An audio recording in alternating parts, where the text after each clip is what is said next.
की राजगद्दी साल 1509 से लेकर 1547 तक हेनरी के हाथों में हुआ करती थी। राजा हेनरी की कई पत्नियां और एलिजाबेथ ऑफ मैरी नामक 2 बेटियां थीं। इनमें से मैरी राजा की पहली पत्नी की बेटी थी। राजा हेनरी को मैरी ज्यादा पसंद नहीं थी, इसलिए वो उसके साथ बुरा व्यवहार करते थे। मैरी महल के नौकरों के साथ महल का काम करती थी। अगर मैरी कुछ कह भी दे तो राजा उसकी कोई बात नहीं मानते थे। सन 1547 में जब राजा हेनरी की मौत हो गई तो प्रजा की इच्छानुसार 16 शताब्दी के दौरान हेनरी की पहली बेटी मैरी को इंग्लैंड की राजगद्दी दे दी गई। वह इंग्लैंड की रानी बन गई। उस समय इंग्लैंड के हालात बहुत अच्छे नहीं थे। इंग्लैंड कैथोलिक और प्रोटेस्टेंट इन 2 धर्मों के बीच में बंट गया था। उस समय दोनों धर्मों के लोगों के बीच जंग छिड़ी हुई। रानी मैरी चाहती थी कि पूरे इंग्लैंड में सिर्फ एक ही धर्म हो, लेकिन लोगों ने उसकी यह बात मानने से साफ इनकार कर दिया था। इससे नाराज होकर रानी ने उनकी बात न मनाने वालों को मौत की सजा दे दी थी। वह ऐसे लोगों को जिंदा भी जला देती थीं। रानी मैरी की इस क्रूरता की वजह से इंग्लैंड के लोग उससे नफरत करने लगे। ऐसा भी कहा जाने लगा कि रानी मैरी कुंवारी जवान लड़कियों के खून से नहाती थीं।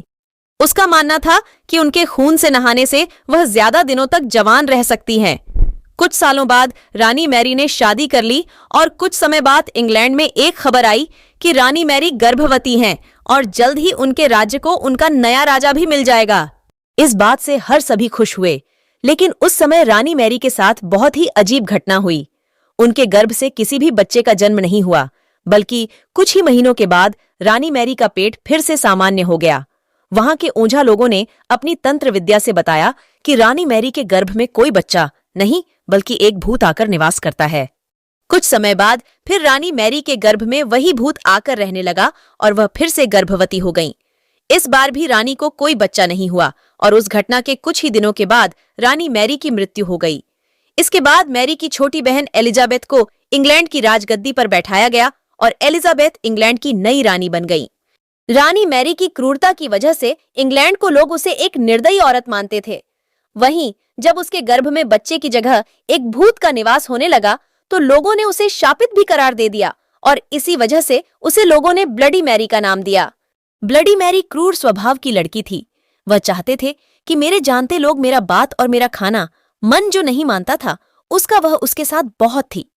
घिनौना और बहुत खतरनाक सजा या करती थी, जिसके कारण सभी जनता लोग, जनार्दन लोग उसे देखकर बहुत डर जाते थे। ब्लडी मैरी इंग्लैंड की रानी बनी थी। ब्लडी मैरी के बारे में जनता लोग बहुत ही गलत सोचा किया करते थे। ब्लडी मैरी के मरने के बाद कोई भी उसका नाम आईने के सामने लेकर बोलता था। वह इस समय इस वक्त प्रकट हो जाती थी और जिसने बुलाया है उसे व्यक्ति को वह मार दिया करती थी। यह बात पूरी इंग्लैंड में फैल गई। डर का माहौल सा बन गया था। अब कोई भी आईने के सामने उसका नाम नहीं लिया करता था। वह जान गए थे उसका नाम लेने पर मार दिया करती है।